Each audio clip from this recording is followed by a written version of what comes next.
अशा या कार्यक्रमाचे प्रमुख पाहुणे ज्यांचा विचार आपण ऐकला ते भारतीय शेतकरी कामगार पक्षाचे सरचिटणीस आमदार जयंत पाटील, माजी आमदार राजेंद्र साळे, संघटनेचे अध्यक्ष बैराम साठे, शैक्षणिक क्षेत्रामध्ये ज्यांचं मोठं काम आहे ते बाबूराव गायकवाड, प्रवीण गायकवाड, या ठिकाणी ज्यांचे विचार आपण ऐकले ते ॲडव्होकेट सचिन देशमुख, संतोष देवकाते, या ठिकाणी उपस्थित असलेले काँग्रेस पक्ष, उद्धव ठाकरेंच्या नेतृत्वाखालची शिवसेना आणि राष्ट्रवादी काँग्रेस पक्ष या सगळ्यांचे सहकारी, तसेच संजय पाटील, रातलेकर, शिवाजी पाटील आणि गणपतराव देशमुखांचा वसा चालवण्यासाठी ज्यांनी एकत्रित काम करण्याच्या संबंधीचा निर्णय घेतला ते डॉक्टर अनिकेत देशमुख, डॉक्टर बाबासाहेब देशमुख, श्रीयुत उत्तमराव रानकर आणि या जिल्ह्याच्या विकासाच्या कामामध्ये लक्ष राहणारे आणि कृषी औद्योगिक क्षेत्रामध्ये जिल्ह्यामध्ये पुढाकार घेणारे विठ्ठल सहकारी साखर कारखान्याचे चेअरमन श्रीयुत अभिजित पाटील, व्यासपीठावरचे मान्यवर आणि उपस्थित सहकारी बंधू भगिनी, आज एका चांगल्या कार्यक्रमाच्या निमित्तानं आपण या ठिकाणी आलो.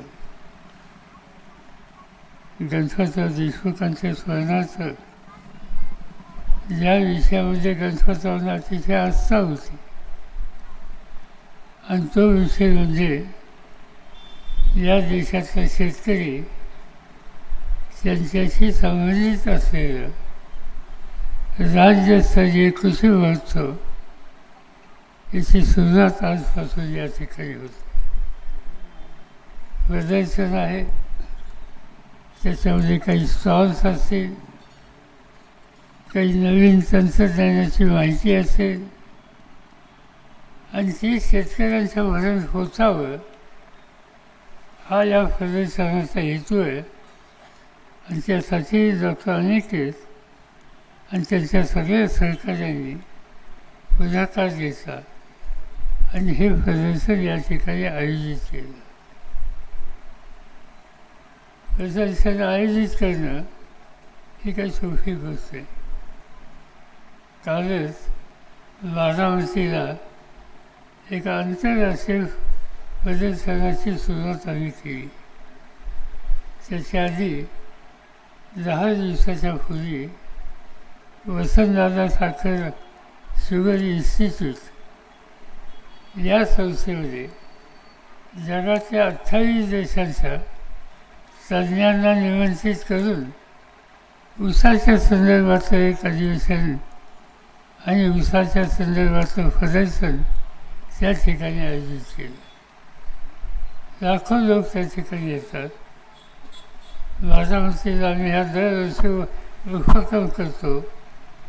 कमीत कमी 4 ते 5 लाख लोक येतात आणि यंदाच्या वर्षी सांगोल्याला या संबंधीची सुरुवात गणपतरावांच्या स्मरणार्थ करण्याची भूमिका या दोन्ही डॉक्टर बंधूंनी घेतली.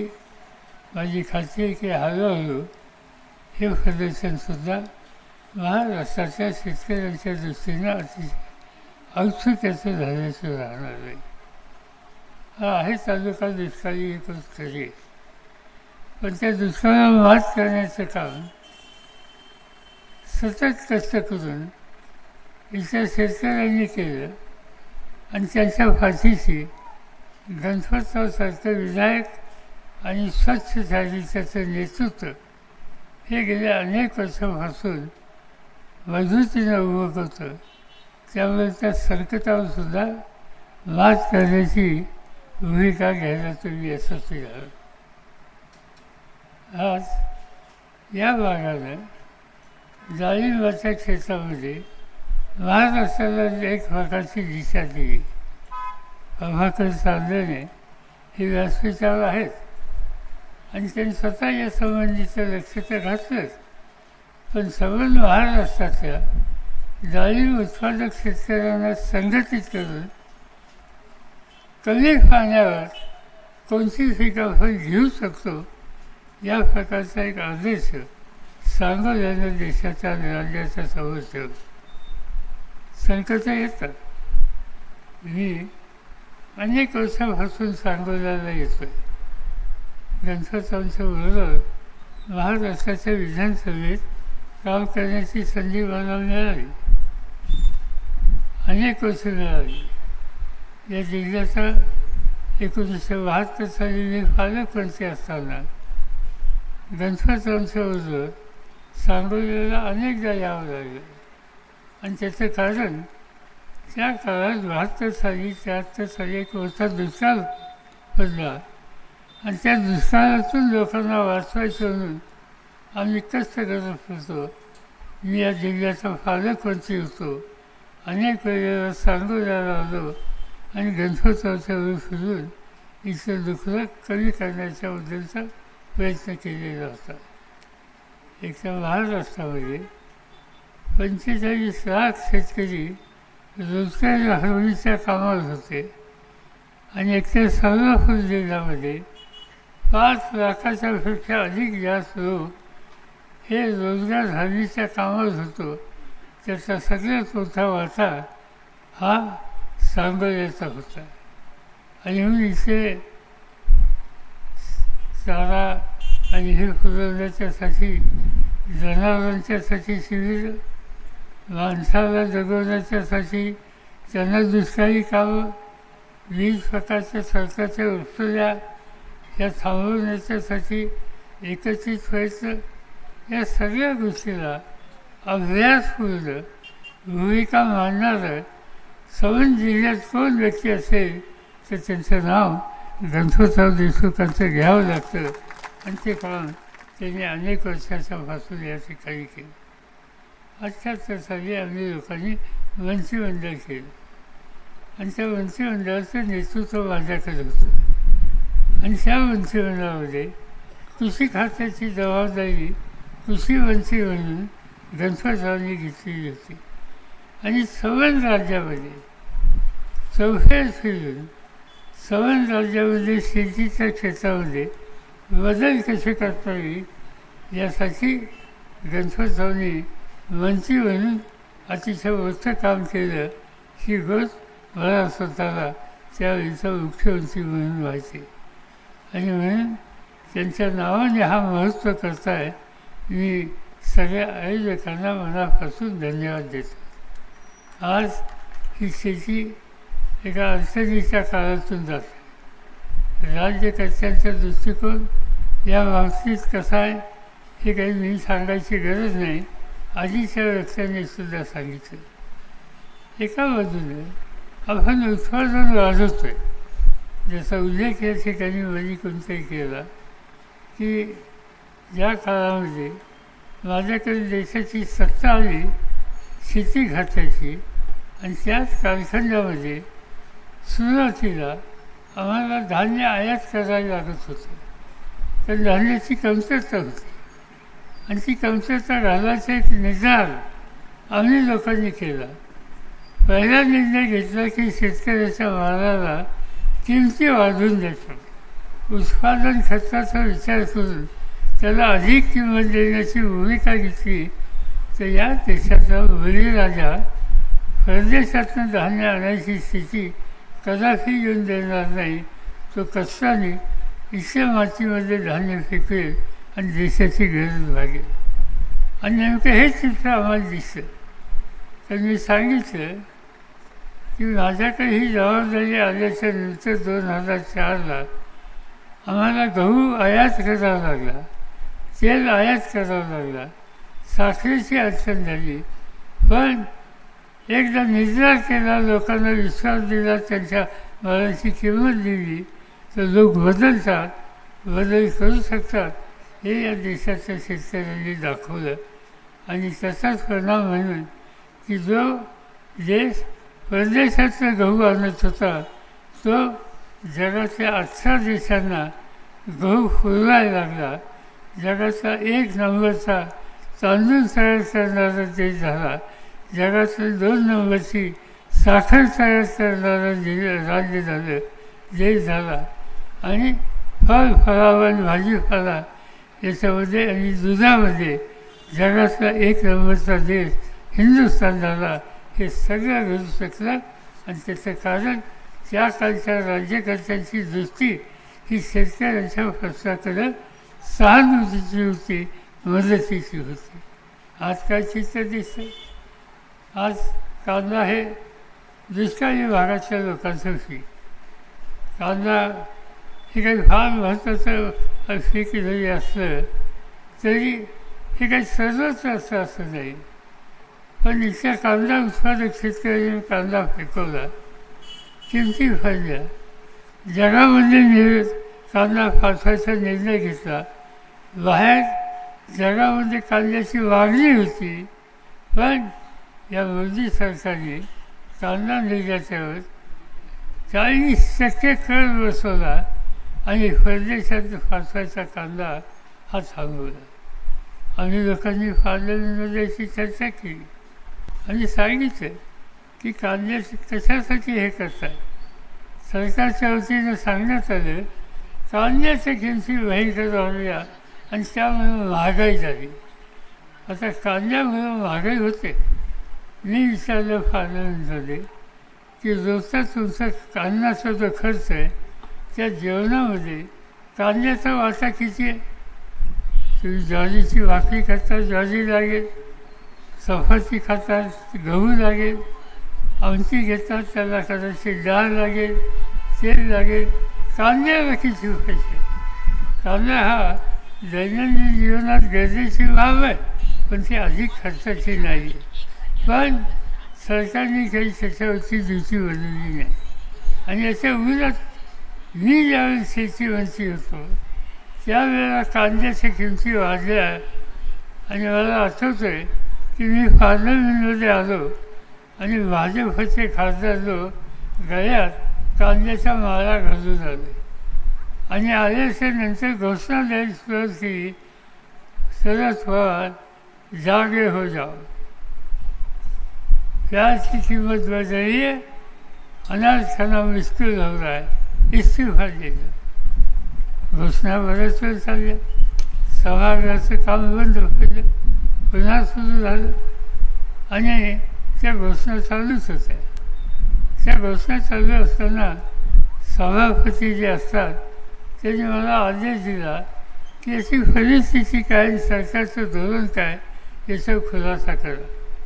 मी उठून उभा राहिलो आणि त्यांना सांगितलं की कांदा हा घेणारा लहानसा शेतकरी आहे, तो जिल्हा शेतकरी आहे, त्याचा खर्च मर्यादित आहे, त्याचं उत्पन्न मर्यादित आहे आणि कांद्यामुळे महागाई मी काही मान्य करायला तयार नाही. आणि 2 पैसे शेतकऱ्याला मिळत असतील तर त्याच्याकडं या भाजपवाल्यांची दृष्टी वेगळी होत असेल तर तुम्ही कांद्याचा माळा घाला, नंतर कवल्याचा माळा घाला. मी काय कांद्याची किंमत कमी करणार नाही, शेतकऱ्यांचं नुकसान होऊन देणार नाही. काय असेल ती राजकीय किंमत ही त्यासाठी देण्याची माझी तयारी आहे, पण कुणी शब्द आवाज काढलेला नाही. आज काय चित्र दिसतं? आज महाराष्ट्र देशाचा ऊसाची निर्मिती करणारा, साखर निर्मिती करणारा 2 नंबरचा देश आहे. आणि हा आज साखर निर्यात करून 2 पैसे मिळवतो. बागायतदाराला मदत होते, आज त्याच्यावर बंधनं घातली. निर्यात थांबवण्याच्या दृष्टीनं काही निकाल घेतले. आम्ही लोकांनी मागणी केली, त्याच्यात थोडी सुधारणा केली, पण खऱ्या अर्थानं सुधारणा त्याच्यात झालेली नाही. आणि त्याचं कारण आजच्या राज्यकर्त्यांना कष्ट करणाऱ्या शेतकऱ्याच्याबद्दलची आस्था ही त्याच्यामध्ये नाही. ज्या ज्या वेळेला मी चर्चेला जातो शेतकऱ्यांचे प्रश्न घेऊन, जे कोणी शेतीचे मंत्री असतील त्यांच्याकडून उत्तर मला एकच मिळतं, अहो तुम्ही आणि आम्ही याच्यात दृष्टिकोनात फरक आहे. विचारलं काय फरक आहे? त्यावेळी तुम्ही जो पिकवतो त्याचाच विचार करता, आम्ही जो खातो त्याचाच विचार करतो. म्हणजे खाणाऱ्याचा विचार केला पाहिजे, त्याच्यात काही वाद नाही. पण शिकवणाऱ्यांनी शिकवलं नाही आणि शिकवणारा जगला नाही तर खाणारा खाणार काय? आणि मग खाणाऱ्याची गरज भागायची असेल तर शिकवणाऱ्याच्याकडं पहिलं लक्ष दिलं पाहिजे. आणि जोपर्यंत तुम्ही देत नाही तोपर्यंत तुमच्या धोरणाला आमचा पाठिंबा सुद्धा राहणार नाही. कालच मी एक पुस्तक वाचत होतं. ते पुस्तक महाराष्ट्राचे एक मंत्री आहेत चंद्रकांत पाटील त्यांनी लिहिलेलं होतं. आणि ते चंद्रकांत पाटील भाजपचे एकेकाळी अध्यक्ष होते. आणि त्यांच्या पुस्तकात त्यांनी लिहिलेले की मोदी सरकारने महाराष्ट्रातल्या 100 साखर कारखान्यांच्यावर एक्साईज ड्युटी बसली होती आणि ती ड्युटी माफ करण्याच्या संबंधीचा निकाल हा मोदी साहेबांनी घेतला. शरद पवार 10 वर्ष त्या खात्याचे मंत्री होते, त्यांना हा निकाल घेता आला नाही, तो आम्ही घेतला. खरी गोष्ट आहे. माझ्यापुढे प्रश्न होता की संपूर्ण हिंदुस्थानाचा लहान शेतकरी आणि त्याच्या डोक्यावरचं कर्ज त्या ओझ्यातून त्याला वाचवायचं का? तर 100 साखर कारखान्यामध्ये एक्साईज ड्युटी भरायची जी वाढली राहिली ती कमी करायची. साखर कारखानदारी ही महत्त्वाची आहे, तिचा प्रश्न सोडवला पाहिजे याच्याबद्दल माझ्या मनात शंका नाही. पण 100 कारखान्याची ड्युटी ही माफ करायची आणि ती साधारणतः 1100 कोटी होती, 11,000 कोटी होती. ते काम महत्त्वाचं आहे. का आम्ही लोकांनी निर्णय घेतला की या देशातला थक बाकीदार असलेला हा जो शेतकरी आहे त्याच्या डोक्यावरचं कर्ज माफ करायचं. आणि आम्ही ठरवलं की शेतकऱ्याच्या डोक्यावरचं कर्ज माफ करणं हे अत्यंत महत्त्वाचं आहे. 71,000 देशातल्या शेतकऱ्यांच्या डोक्यावरचं कर्ज हे माफ केलं. आम्ही साखरेवरची ड्युटी कमी करण्याच्या माफ करण्याची मागणी नंतर करता येईल. पहिल्यांदा बळीराजा जगला पाहिजे, त्याचं कर्जमुक्त केलं पाहिजे. आज आधीच्या एका व्यक्तीने सांगितलं की शेतकरी आत्महत्या करतो. मी तुम्हाला सांगू इच्छितो की भारताचं म्हणजे ज्या वेळेला माझ्याकडे शेती खात्याचं काम आलं आणि पहिल्या आठवड्यामध्ये बातमी पेपरला आली की नागपूरच्या जवळ वर्ध्याच्या जवळ एका शेतकऱ्याने आत्महत्या केली. मी माहिती घेतली, कलेक्टरला फोन केला, म्हणजे कशामुळे केलं? ते म्हणजे की तो कर्जबाजारी होता म्हणून त्याने आत्महत्या केली. मी अस्वस्थ झालो. मनमोहन सिंग मुख्यमंत्री प्रधानमंत्री होते आणि मनमोहन सिंगांना मी सांगितलं की आपण वर्ध्याच्या 2 शेतकऱ्यांनी आत्महत्या केली त्या कुटुंबाची जाऊन भेट घेऊया, त्याच्याकडून माहिती घेऊया. त्यांनी तयारी दाखवली. आम्ही सरकारी विमान घेतलं, नागपूरला आलो. नागपूरवरून वर्धा यवतमाळच्या मध्यात गेलो. ज्या शेतकऱ्यांनी आत्महत्या केली त्याच्या कुटुंबियांना भेटलो. त्यांना विचारलं की का आत्महत्या केली? त्यांनी सांगितलं की सावकाराकडून पैसे घेतले होते, देता आले नाही, उत्पन्न कमी झालं आणि त्यामुळे सावकाराचं देणं झालं नाही. आणि त्यासाठी सावकाराने भांडी कुंजे माझ्या घराची काढून त्याचा लिलाव करण्याची भूमिका घेतली घरात मुलीचं लग्न होतं आणि माझ्या घराची भांडी कुंडी बाहेर काढून माझ्या अवधूचा पंचनामा झाला तर माझा मुलीचं ठरलेलं लग्न करायची नव्हतं या चिंतेनं माझ्या बालकांनी त्या ठिकाणी आत्महत्या केली.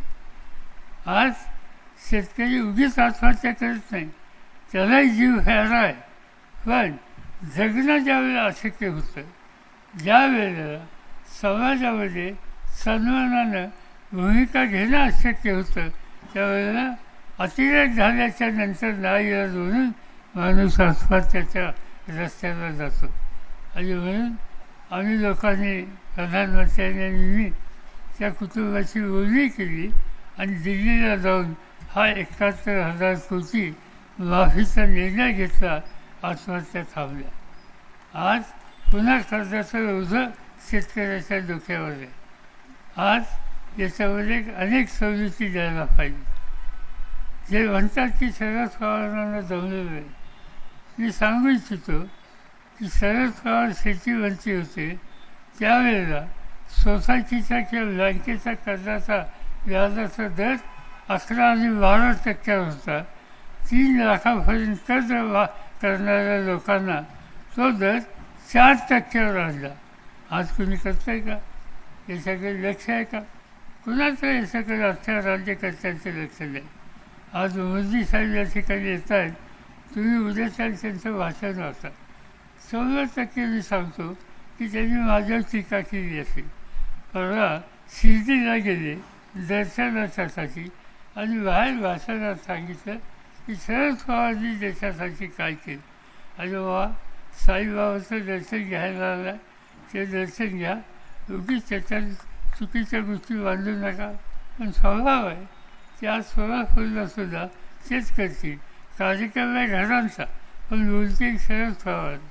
आणि त्याचं कारण आहे की काही लोकांना की पूर्वीच्या काळामध्ये जसं छत्रपतींच्या नंतर संताजी आणि धनाजी यांच्याबद्दलची चिंता आणि त्यांच्या घोड्याची चिंता कुणाला लागत असेल, आज तशा प्रकारची चिंता राज्यकर्त्यांना आम्हा लोकांच्याबद्दल वाचन त्यामुळेच अशा प्रकारची विधानं ठिकठिकाणी करतात. ठीक आहे, त्यांनी बोलत आहोत, आम्ही काम करत राहणार, आम्ही लोकांची बांधिलकी ठेवणार. गणपतरावसारख्या आमच्या ज्येष्ठ सरकारने जो आदर्श ठेवला त्या रस्त्याने आम्ही जाणार, याच्याबद्दल कुठल्याही प्रकारची शंका नाही. आणि त्या कामाला तुम्हा लोकांची मदत पाहिजे. सांगोला राजकीयदृष्ट्या अत्यंत जागृत तालुका आहे. इथल्या लोकांनी अनेक क्षेत्रामध्ये अतिशय काम केलं. एकेकाळी सांगोला म्हणल्याच्या नंतर मुंबईच्या बंदरात आम्ही जायचो आणि त्या मुंबईच्या डॉकमध्ये सांगोल्याचे लोक खूप काम करणारे असायचे. त्याच्यानंतर कधी काही मी केरळला गेलो, कोइंबतूरला गेलो, तामिळनाडूमध्ये गेलो तर तिथं मला मराठी माणसं भेटायला यायची. मला आठवतं की मद्रासमध्ये त्या कोचीनमध्ये विमानातून मी खाली उतरल्याच्या नंतर बाहेर उभे राहिलेले लोक हे राम साहेब म्हणायचे. विचारायचो तू कुठनं आला? सांगोल्यातला आला, आठवड्यावरून आला. आणि सांगायचे आम्ही तिथनं आलो. कशासाठी आलो? सोनं गाळण्याच्यासाठी.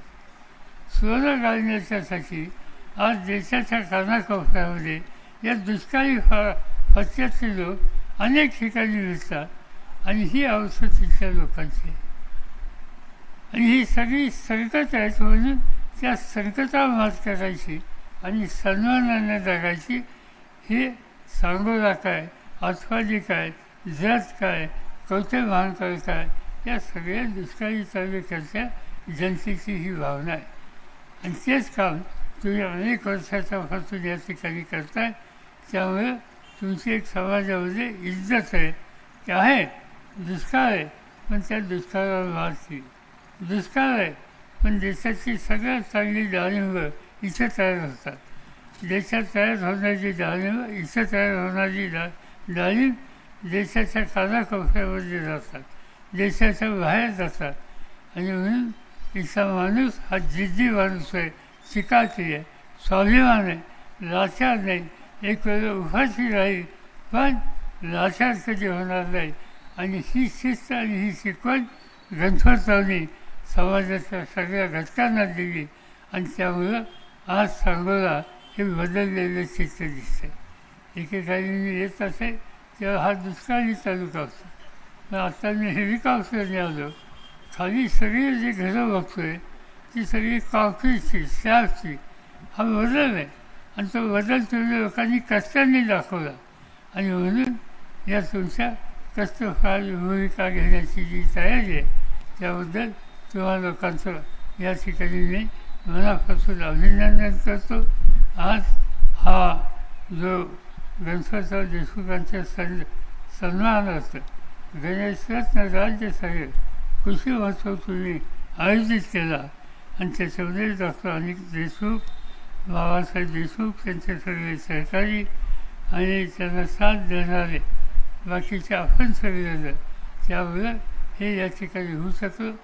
गणपतरावांची परंपरा चालू ठेवा ही तुम्हाला विनंती आहे आणि या दोघा भावांना सुद्धा विनंती. आज मला अतिशय आनंद झाला की तुम्ही दोघांनी या ठिकाणी एका विचाराला काम करण्याची तयारी दाखवली. तुमची एकी ही गणपतराव जिथं असतील तिथं त्यांच्या आत्म्याला शांती लागेल अशा प्रकारची आहे आणि मी एकी कायम ठेवा. आणि मी तुमच्या राजकीय पक्षाचे नेते या ठिकाणी जयंत चव्हाण आहेत त्यांच्यासमोर त्यांच्या साक्षीने तुम्हाला शब्द देतो की जोपर्यंत तुम्ही एकत्र या ठिकाणी काम करताय कसलाही फसगीर शरद पवार आणि जयंतराव पाटील सांगोलाकरांच्या पाठीची राहतील, तुम्हा सगळ्यांच्या पाठीची राहतील, त्याची चिंता तुम्ही कधी करण्याची आवश्यकता नाही हीच खात्री या ठिकाणी देतो. आणि या प्रदर्शनाचं उद्घाटन झालं असं जाहीर करून माझे 2 शब्द संपवतो. धन्यवाद पवार साहेब. आबासाहेबांनी जी वाट दाखवली त्याच वाटेवरती आम्ही चालत राहू आणि हे एकी अशीच राहावी हे उद्गार आपल्या बोलण्यातून या ठिकाणी स्पष्ट झाले आणि आजच्या कार्यक्रमाची सांगता आभार प्रदर्शनाने होते.